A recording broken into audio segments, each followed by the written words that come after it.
Bueno, hermanos, en el día de hoy estamos concluyendo esta breve serie de estudios en el libro de Ruth que iniciamos hace unos domingos atrás. Un libro que para algunos no es más que una hermosa historia de amor entre una viuda moabita y un israelita llamado Booz. Sin embargo, al llegar al desenlace, nos damos cuenta que para ser una historia de amor, el capítulo final resulta bastante antirromántico. Comienza con una especie de transacción comercial y termina con una genealogía. Las historias de amor no terminan así. Y en el medio nada de se casaron y fueron felices. De hecho, la boda ni se menciona en el capítulo 4. A las personas románticas les encanta ver la novia, la decoración de la iglesia, hasta ese momento cumbre en que llegan los novios a decir sí, acepto. No. El momento cumbre de esta historia es el nacimiento de un niño. De hecho, el autor ni siquiera nos da alguna clave para tratar de imaginar cómo habrá sido la relación matrimonial entre Booz y Ruth. Mis hermanos, el propósito de este libro es mostrarnos más allá de la historia de estos personajes, el extraordinario amor de Dios por una humanidad rebelde al cumplir su promesa de proveer un redentor a través de seres humanos comunes y corrientes como tú y como yo. Es por eso que la palabra redimir, comprar, adquirir aparece unas 17 veces en el capítulo 4 del libro de Ruth.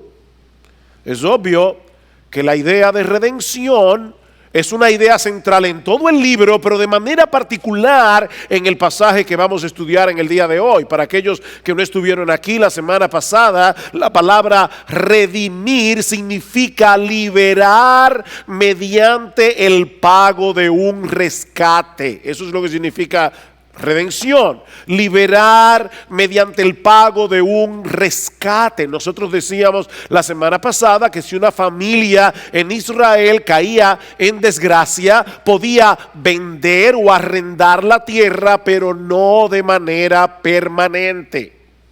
Cada 50 años, en el año del jubileo, todas las tierras debían ser devueltas a sus dueños originales, pero en el interín se le daba la oportunidad a un pariente cercano de la familia que había vendido de volver a comprar la tierra y dársela al familiar pobre que había tenido que venderla. Ese era un mecanismo legal provisto por Dios para preservar la heredad de cada familia en la tierra prometida y evitar que los ricos se aprovecharan de los pobres y de las viudas, o que unos pocos acapararan mucha tierra. Nadie podía quedarse con la tierra de otro, a menos que el nombre familiar desapareciera por falta de un heredero. Es por eso que Dios también estableció en la ley que si un hombre moría sin dejar descendencia, su hermano debía casarse con la viuda para dejarle un heredero legal a su hermano fallecido. Eso es lo que se conoce como la ley del levirato, de la palabra latina levir, que significa cuñado. Y es alrededor de estas dos necesidades que gira la historia que se narra en el libro de Ruth. En el capítulo 1 vemos que tanto Noemí como Ruth se han quedado viudas y ahora necesitan un redentor que no solo rescate la heredad familiar, sino que también proveyera un heredero que preservara el nombre de la familia de Elimelech. En el capítulo 2 aparece una opción redentora en la persona de Booz. pariente de Elimelech, que ha sido inusualmente bondadoso con Ruth, la nuera moabita de Noemí. Pero pasan los meses y Booz no da ningún paso para hacerle una propuesta matrimonial a Ruth. Así que en el capítulo 3, Booz, o mejor dicho, nos encontramos con Noemí dándole consejo a su nuera de que vaya donde Booz y le pida formalmente que la redima. Booz está de acuerdo con la propuesta, pero otra vez hay un problema en el camino. Resulta que hay un pariente aún más cercano que tiene más derecho que él para redimir la propiedad y para casarse con Ruth. Así que el capítulo concluye, como vimos hace un momento, con la promesa de Booz de resolver este asunto ese mismo día. Si el pariente cercano rehusaba redimir, Booz redimiría. Bien, es el desenlace de esta historia lo que nosotros veremos en el día de hoy al considerar el capítulo 4, que como hemos dicho ya comienza con lo que parece una transacción comercial bastante ordinaria, pero que no es otra cosa que la providencia de Dios en movimiento para proveer un redentor. Y aquí está mi primer punto del sermón de esta mañana: la provisión de un redentor. Vos ha prometido a Ruth: no te preocupes, yo resuelvo ese asunto hoy. Así que debemos suponer que temprano en la mañana Booz se dirigió a la puerta de la ciudad, en Belén. Era en la puerta de la ciudad donde se hacían los negocios, era en la puerta de la ciudad donde se resolvían los litigios. Versículo 1. Y Booz subió a la puerta y allí se sentó. Y he aquí, otra vez, la expresión de sorpresa. En el hebreo, ¿recuerdan en el capítulo 2, versículo 4? Ruth sale a espigar y casual llega al campo de Booz. Pero no solamente eso, sino que en una manera también casual, Booz decide ir a supervisar en la parte de su campo donde Ruth está espigando. Y allí se encuentran Booz y Ruth. Bueno, Booz también sube a la puerta de la ciudad y he aquí que de una forma casual iba pasando. No era que ni siquiera el tipo fue a hacer ningún negocio allí. Iba pasando el pariente más cercano de quien Booz había hablado. Y le dijo: tú, ven acá y siéntate. Y él vino y se sentó. Y Booz tomó 10 hombres de los ancianos de la ciudad y les dijo: sentaos aquí como testigos de la transacción. Y ellos se sentaron. El autor del libro de Ruth identifica a este pariente usando la expresión hebrea peloni almoni, que lo que significa es un fulano. De hecho, lo que tiene la Reina Valera del 60, verán que allí dice: fulano, ven acá y siéntate. Y la idea que parece comunicar el autor es que el nombre de este pariente ni siquiera merece ser recordado. Y en un momento veremos por qué. Tú fulano, ven acá, tengo que hablar contigo. Versículo 3. Entonces dijo el pariente más cercano, al pariente más cercano: Noemí, que volvió de la tierra de Moab, tiene que vender la parte de la tierra que pertenecía a nuestro hermano Elimelech. Y pensé informarte diciéndote: cómprala en presencia de los que están aquí sentados y en presencia de los ancianos de mi pueblo. Si la vas a redimir, redímela, y si no, dímelo para que yo lo sepa, porque no hay otro aparte de ti que la redima, y yo después de ti. Y él dijo: la redimiré. No sabemos si Booz lo hace a propósito, pero se dieron cuenta que él no dijo nada de Ruth, ni la menciona. Le dice: mira que hay un asunto de una tierra, Y debemos suponer que lo que Noemí está tratando de hacer por la ley del jubileo es vender los derechos de producción. La tierra no se vendía, recuerden eso. En Israel la tierra no se vendía. Se vendía el derecho a la producción de la tierra hasta el año del jubileo. Así que Noemí está vendiendo la producción de la tierra hasta que la tierra pudiera volver a ella en el año del jubileo. Ahora, dado que en ese momento ella no tiene ningún heredero, la verdad es que comprarle esa propiedad a Noemí era un buen negocio, porque a final de cuentas no se iba a traspasar a nadie en el año del jubileo y se iba a quedar en la familia del que compraba. Así que, para horror de todos los que quieren ver a Booz casándose con Ruth, el tipo dice: redimiré. Es entonces cuando Booz, muy sabiamente, le dice: oh, perfecto, mira, hay un asunto más. Y es que la tierra viene con moabita incluida, versículo 5. Entonces Booz le dijo: el día que compres el campo de manos de Noemí, debes adquirir también a Ruth la moabita, viuda del difunto, a fin de conservar el nombre del difunto en su heredad. ¿Ven el punto aquí? Conservar el nombre del difunto. Hay que darle un heredero al difunto para que la tierra pase a él. Versículo 6. Y el pariente más cercano respondió: no puedo redimirla. Este es el típico caso cuando nosotros decimos no puedo, cuando en realidad deberíamos decir no quiero. ¿Han visto eso, verdad? Yo sé que yo no puedo perdonarlo. No es que tú no quieres perdonar, no es que tú no puedes, es que no quieres. Aquí parece que tenemos un caso similar. Yo no puedo redimirla para mí mismo, no sea que perjudique mi heredad. Ese es el problema aquí.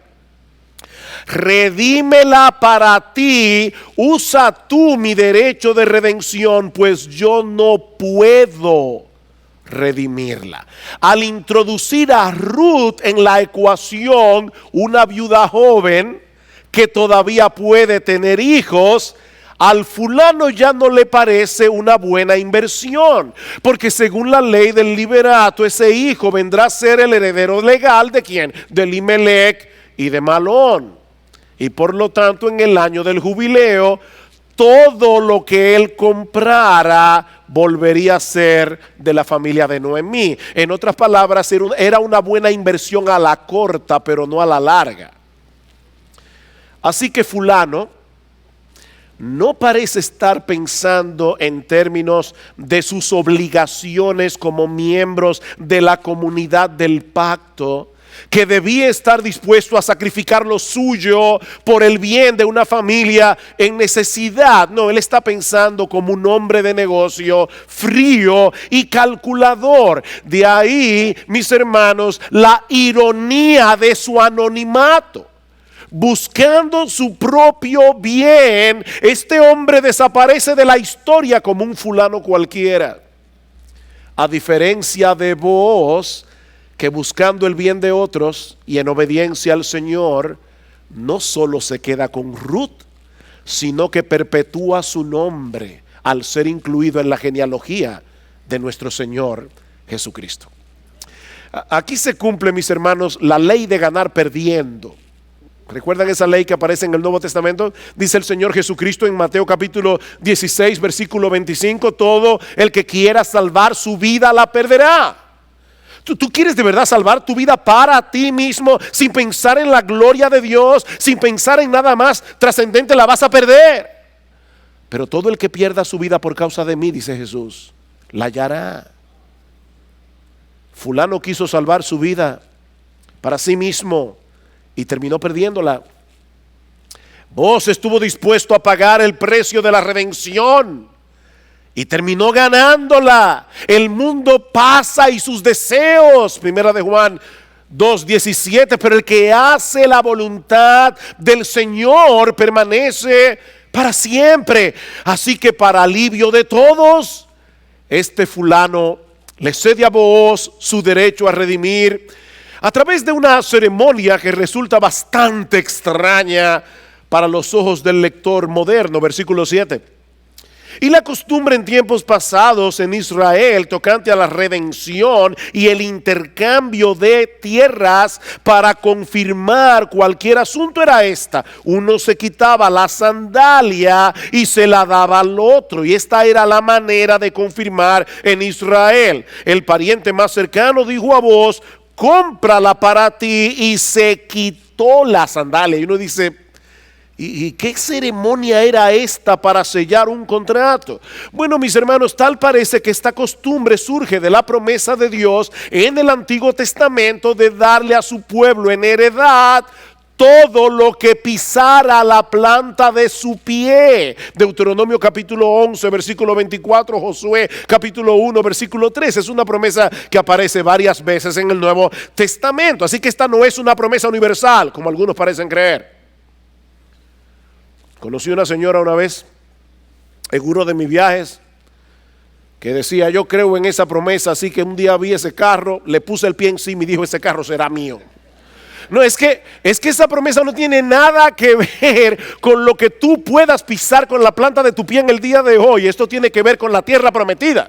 Y tiene que ver de manera particular con la nación de Israel. Al entregarle al otro el calzado de los pies, la persona está cediendo el derecho de pisar esa tierra como si fuera su propiedad. ¿Ven la idea? Así que no era tan loca la ceremonia, era bastante lógica dentro del contexto de la promesa de Dios a la nación. Así que vos acaba de adquirir los derechos no solamente de la propiedad, sino también de casarse con Ruth. Y por si acaso, él quiere confirmar el asunto bien claro delante de los testigos. Versículo 9. Entonces vos, dijo a los ancianos y a todo el pueblo: vosotros sois testigos hoy que he comprado de la mano de Noemí todo lo que pertenecía a Elimelech y todo lo que pertenecía a Kelión y a Malón. Además, he adquirido a Ruth la moabita, la viuda de Malón. Oh, ahora es que nos enteramos de eso. Por primera vez se menciona en el libro que Ruth estaba casada con Malón y no con Kelión. Nosotros no sabíamos eso hasta llegar aquí.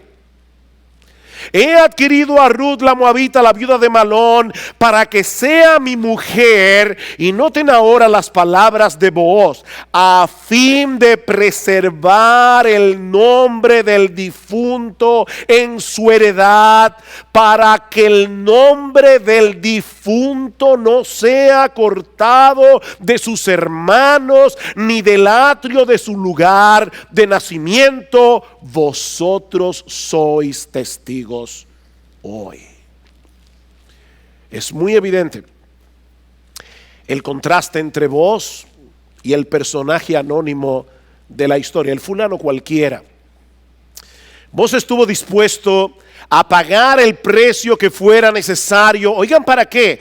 Para perpetuar el nombre y la heredad de Malón y de Elimelech. Si llegaba a tener un hijo con Ruth, legalmente hablando, ya no sería suyo. Ese hijo sería de Malón. Es por eso que Booz es considerado como un tipo de Jesús en el Antiguo Testamento. Un tipo es una figura que se asemeja a otro personaje en el Nuevo Testamento. Bueno, Booz es un tipo de Jesús. El Señor estuvo también dispuesto a pagar el precio que fuera necesario pagar para la redención de su pueblo. La gran diferencia es que Booz no tuvo que morir para obtener una esposa, mientras que Jesús tuvo que dar su vida para poder comprar la suya. Ahora, eso no minimiza el amor redentor de Booz, sino que más bien lo sitúa en un lugar de preeminencia al reflejar, aunque de una forma imperfecta, el amor redentor de Cristo por su iglesia. Y mis hermanos, ¿saben qué? Es de eso que se trata el matrimonio, a final de cuentas. Casados, es de eso que se trata el matrimonio a final de cuentas. Solteros, que se quieren casar. Es de esto que se trata el matrimonio al final de cuentas. No buscamos una esposa para satisfacer nuestras necesidades por medio de ella. No, buscamos una esposa primariamente, no únicamente, primariamente para venir a ser junto a ella una parábola viviente de la relación de Cristo con su iglesia. Y yo estoy convencido que la mayoría de los problemas matrimoniales surgen de una mala comprensión de ese gran propósito del matrimonio. Si bien es cierto que vos parece tener un fuerte interés romántico por Ruth, como se puede entrever desde el momento en que ellos se encuentran en el capítulo 2, mis hermanos, no es ese romanticismo lo que se está resaltando aquí. Vos actúa en esta historia como un verdadero redentor. Cuando las personas preguntaran en Belén, ¿cómo luce el amor de Dios? Ese amor de pacto que Él había hecho con su pueblo, de amarlos con un amor sacrificial, las personas podían decir, mira el matrimonio de Ruth y de vos, y te vas a hacer una idea. Allí se ejemplificaba el amor de Dios por su pueblo, en el amor de vos por Ruth. Lo que nos lleva a nuestro segundo encabezado, el significado de este acto redentor. El significado de este acto redentor. La ceremonia de compra concluye con unas palabras de bendición de parte de los testigos que están observando la escena. Una bendición que no se enfoca primariamente en vos y en Ruth. Si hubiera sido en el día de hoy, ¿qué hubieran dicho los testigos? Que sean felices y que disfruten de su luna de miel antes de que lleguen los niños para estropear vuestra felicidad. No, eso no es lo que los testigos le dicen a vos. La importancia de esta unión es lo que Dios iba a hacer por medio de ellos para volver a restaurar la nación que en ese momento estaba sumergida en un caos moral y religioso. Recuerden que estamos en el tiempo de los jueces. ¿Cuál era el problema de los jueces? No había rey en Israel. Cada cual hacía lo que bien le parecía. ¿Cuál es la bendición de los testigos? Versículo 11. Y todo el pueblo que estaba en el atrio y los ancianos dijeron, testigos. Nuestra Biblia dice testigos somos. El hebreo dice testigos. Haga el Señor a la mujer que entra en tu casa como a Raquel y a Lea, las cuales edificaron la casa de Israel, y que tú adquieras riqueza en Efrata y seas célebre en Belén. Que tú seas famoso en Belén. Que sea la mujer como Raquel y Lea. Mis hermanos, no olviden que Ruth estuvo casada con Malón ¿por cuántos años? Por 10 años. Y nunca tuvieron hijos. Aparentemente, y es lo que el autor parece querernos decir en una forma velada, que al igual que Raquel y Lea, Ruth era estéril. Ruth era estéril. No podía concebir. Pero ¿qué pasó? Versículo 12. Además, sea tu casa como la casa de Fares, el que Tamar dio a luz a Judá por medio de la descendencia que el Señor te dará de esta joven. Vos tomó a Ruth y ella fue su mujer y se llegó a ella, y el Señor hizo que concibiera y ella dio a luz un hijo. 10 años y no pudo tener hijo, y Dios lo resolvió en un versículo. El Señor hizo que concibieran Raquel y Lea. Raquel y Lea fueron al mismo tiempo estériles y fructíferas. Léanse Génesis capítulo 30, 29 y 30, y ustedes verán allí, las dos eran estériles y las dos parieron hijos porque Dios las hizo parir. Sea vuestra casa como la casa de Raquel y de Lea, tan fructíferas fueron que entre ellas y sus criadas pusieron el fundamento de la nación. Ellas dieron a luz a los 12 patriarcas de las 12 tribus de Israel. Así que ahora estos hombres, los testigos, están tratando a Ruth como una de esas matriarcas que jugaron un papel tan importante en la historia del pueblo de Dios. Pero notaron también que mencionan a Fares en el versículo 12. El hijo de Tamar. ¿Y qué hace Fares ahí? ¿Por qué de repente traer esta historia?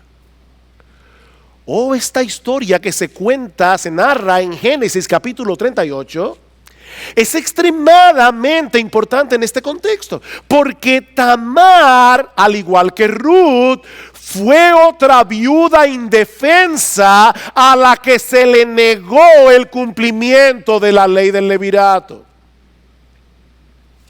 ¿Qué pasó con el fulano? No quiso casarse con Ruth. ¿Qué pasó con Tamar?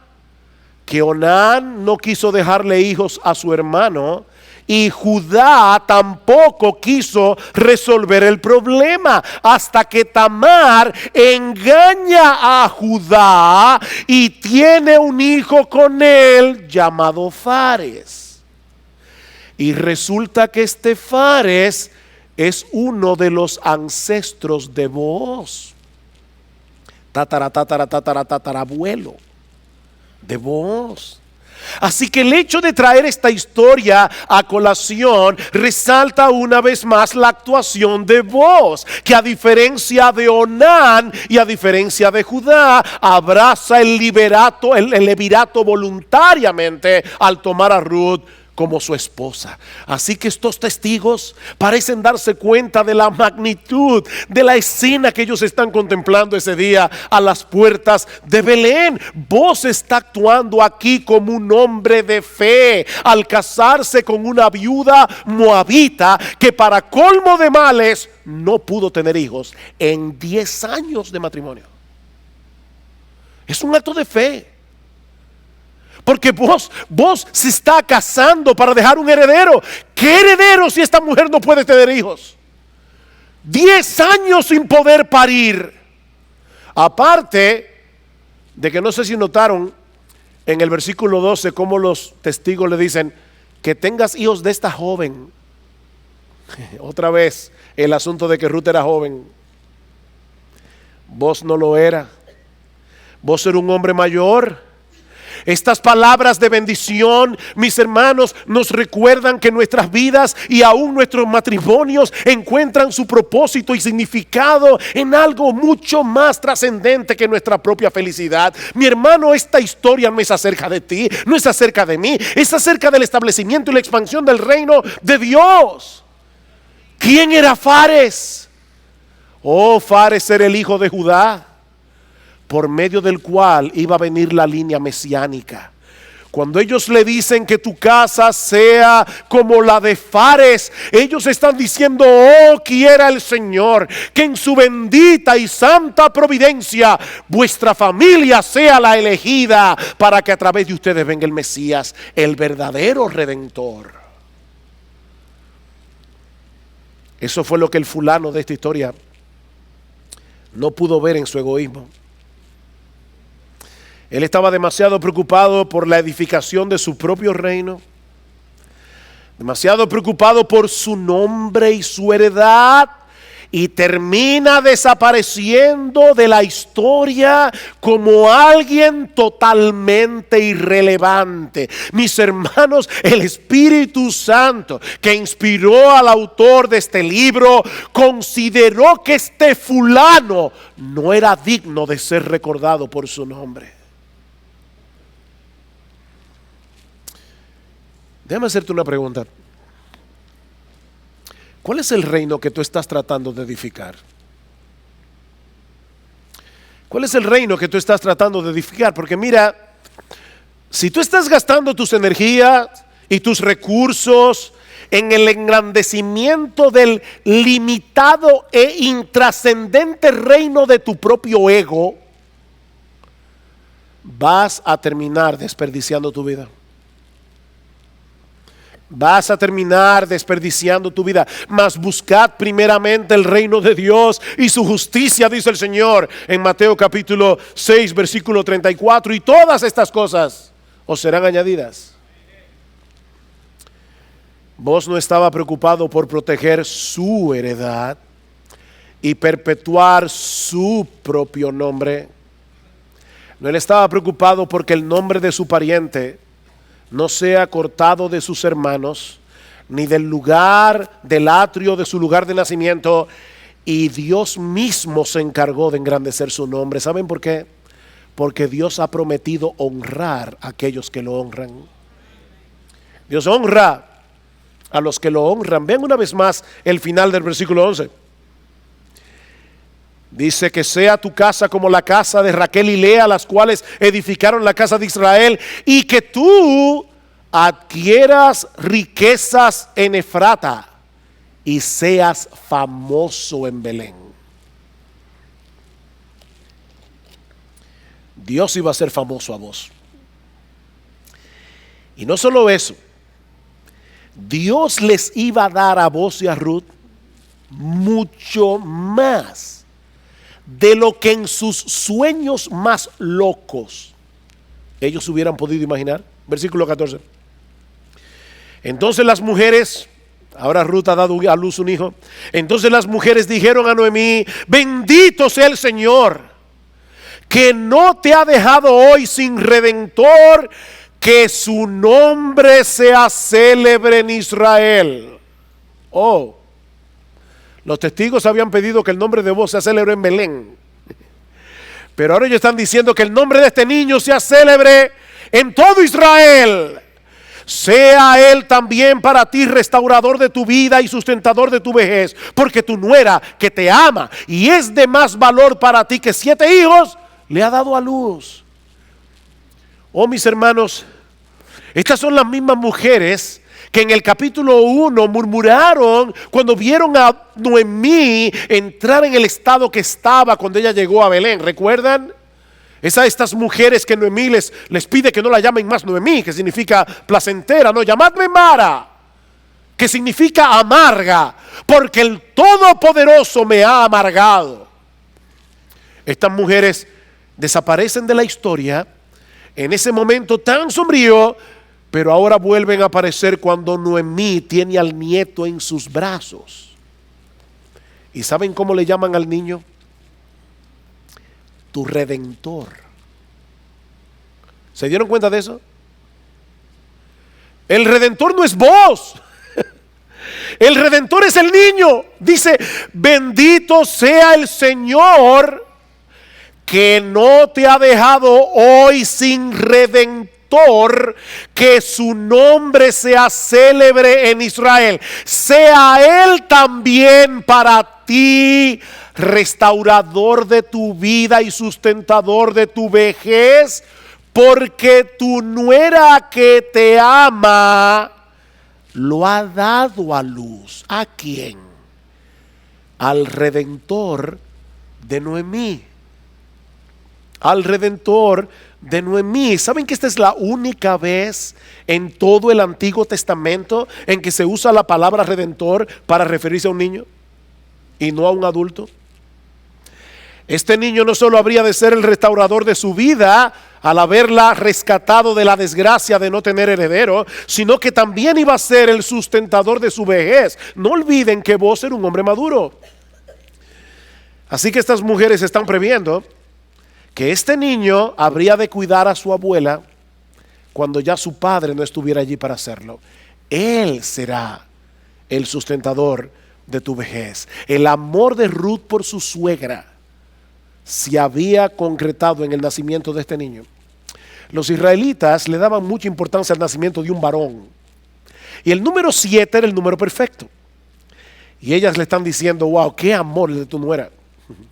Esa nuera que tú tienes es más valiosa para ti que 7 hijos varones.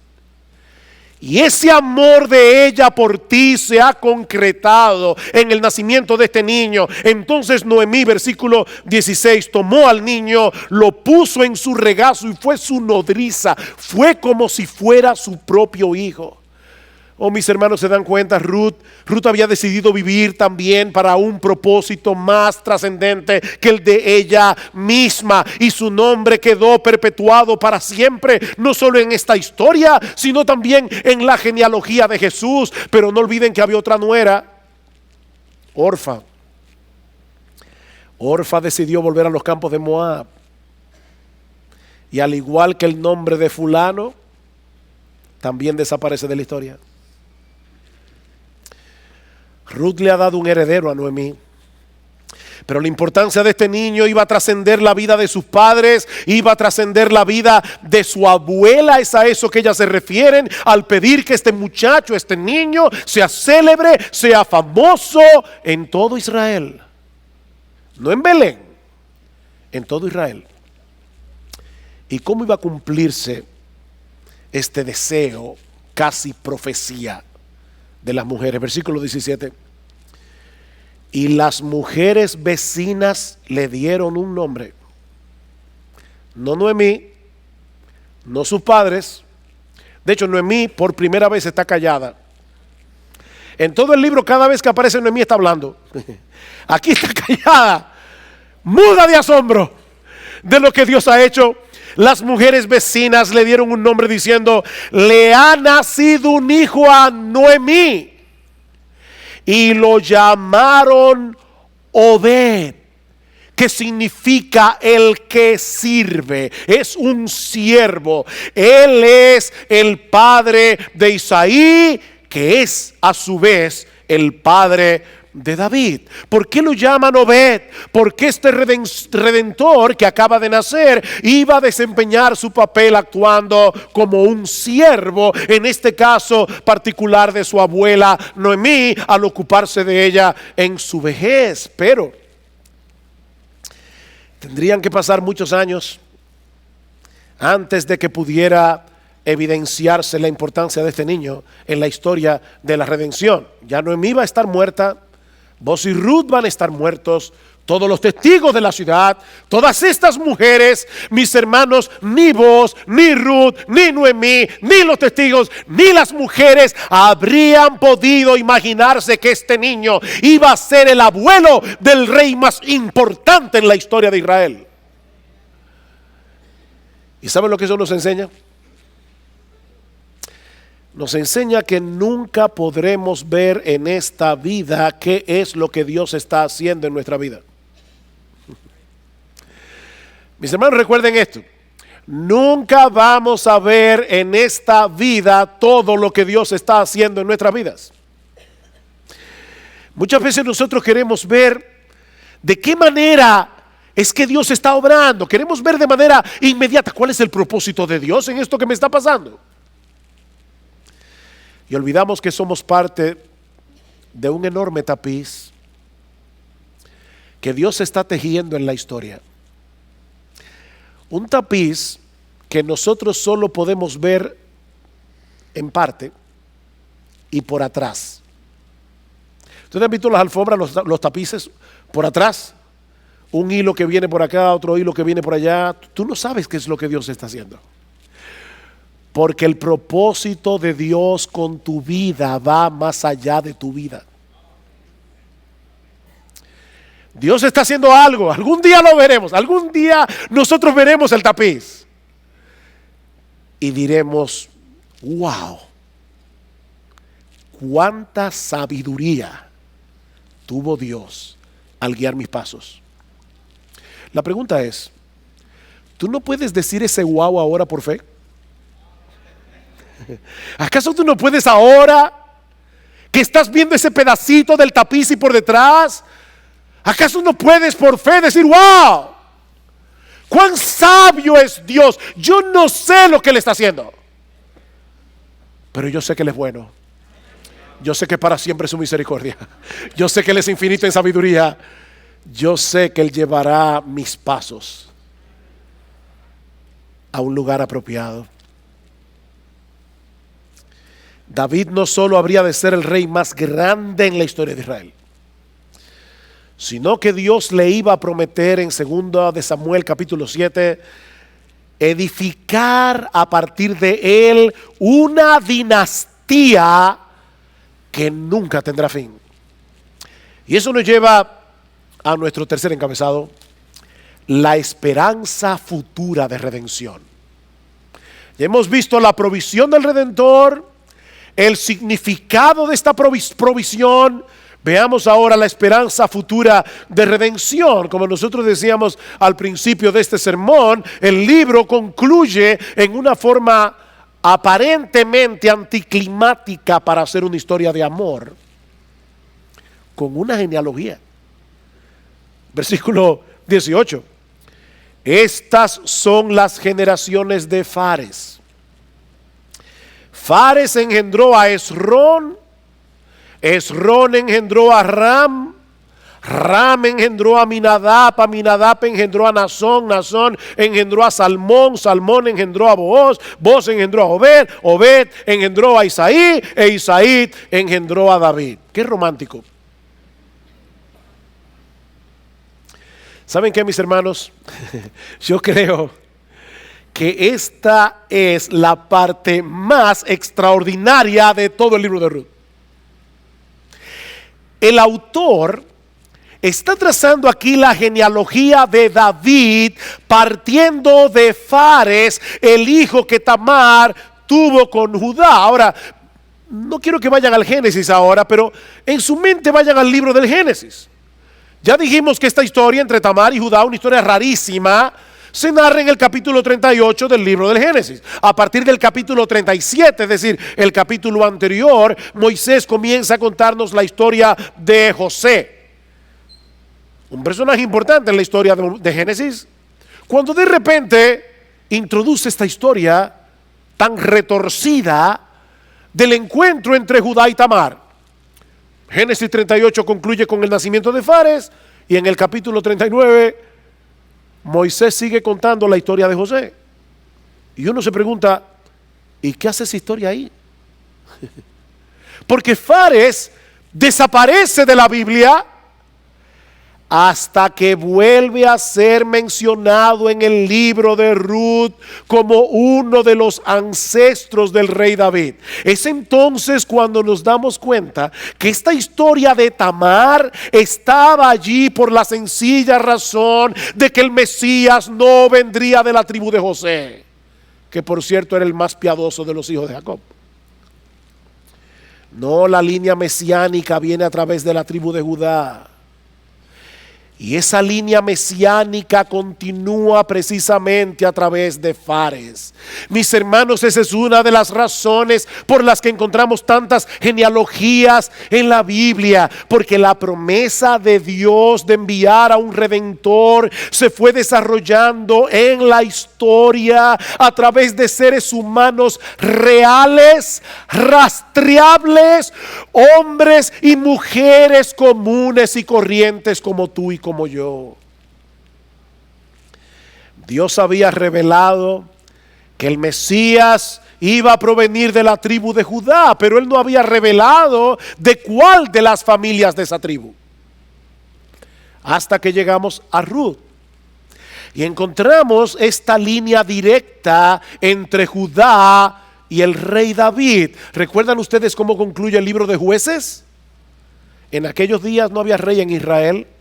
Cada cual hacía lo que bien le parecía. Así que Dios proveyó ese rey en la persona de David. Sin embargo, aunque David fue el más grande de los reyes de Israel, miren hermanos, cuando nosotros leemos la historia bíblica, nos damos cuenta que él tampoco era el tipo de rey que podía resolver el problema planteado en el libro de Jueces. No era David. Resulta que él también necesitaba un redentor, lo mismo que nosotros, y Dios lo iba a proveer a través de un descendiente suyo que habría de venir cientos de años más tarde en la aldea de Belén, nuestro bendito Señor y Salvador Jesucristo. Es por eso que el Evangelio de Mateo también comienza de una manera extraña. ¿Ustedes se imaginan que alguien venga y te pregunte, óyeme, ¿de qué trata el Evangelio? Y tú le dices, bueno, mira, se trata de esto. Abraham engendró a Isaac, Isaac a Jacob, Jacob a Judá y a sus hermanos. Judá engendró a Tamar, de Tamar a Fares y a Zara, Fares engendró. ¿Así comienza el Evangelio de Mateo? ¿O ustedes son de los que saltan al versículo 18 al nacimiento de Jesús? No. El Evangelio de Mateo comienza con una lista de nombres.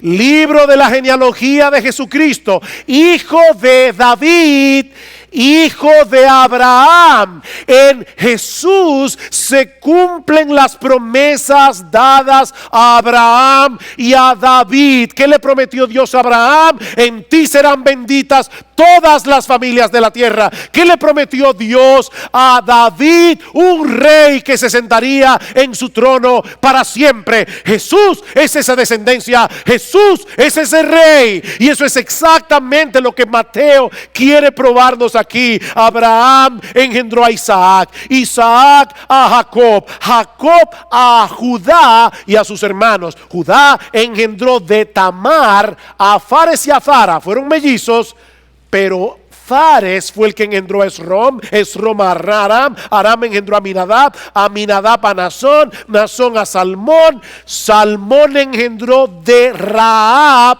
a Booz, Booz engendró de Ruth a Obed, y Obed engendró a Isaí, e Isaí engendró al rey David. ¿Se dan cuenta, mis hermanos, por qué titulamos este mensaje el Evangelio según Ruth? Porque el Evangelio según Mateo comienza como el libro de Ruth termina, aunque con una sola diferencia, que Mateo incluye en su genealogía los nombres de Tamar, de Rahab y de Ruth. Tamar era cananea, Rahab una ramera de Jericó, Ruth una moabita. Oh, mis hermanos, era necesario que por las venas humanas de Jesús corriera sangre cananea y corriera sangre moabita, porque Él vino a cumplir la promesa que Dios le dio a Abraham, de que en Él serían benditas todas las familias de la tierra. Y es ahora cuando entendemos, mis hermanos, que todas las calamidades de la familia de Elimelech sucedieron en la providencia de Dios, para que la sangre que iba a teñir la cruz del Calvario fuera al mismo tiempo judía, cananea y moabita, para que supiéramos que la salvación es por gracia y que era para todos. Dice en el capítulo 5 del libro de Apocalipsis que los habitantes del cielo cantan en la presencia del Cordero: digno eres de tomar el libro y de abrir sus sellos, porque tú fuiste inmolado y con tu sangre nos has redimido para Dios de todo linaje y lengua y pueblo y nación. Nuestro bendito Señor y Salvador Jesucristo, ese es el Rey que tú y yo necesitamos. Un Rey que se hace siervo como Obed para pagar nuestra deuda con la justicia de Dios. Un rey que posee toda autoridad en el cielo y en la tierra y todo el poder para transformar y gobernar nuestros corazones en los que todavía mora el pecado, para que ninguno de nosotros sigamos viviendo como en la época de los jueces. Oh, mi amigo, en el día del juicio nadie tendrá excusas, porque Dios se encargó de dejarnos en su palabra todas las pistas necesarias para que sepamos que Jesús es el Redentor que fue prometido en el huerto del Edén. Porque toda la historia bíblica, toda, Apunta hacia Él. Si yo te digo que vayas al aeropuerto a buscar a una persona que tú no conoces y te digo, mira, pero no te preocupes, tú vas a saber quién es. El tipo mide 7 pies, va a estar completamente vestido de amarillo, con una gorra roja. Olvídate, cuando tú lo veas, tú dices, este es el tipo.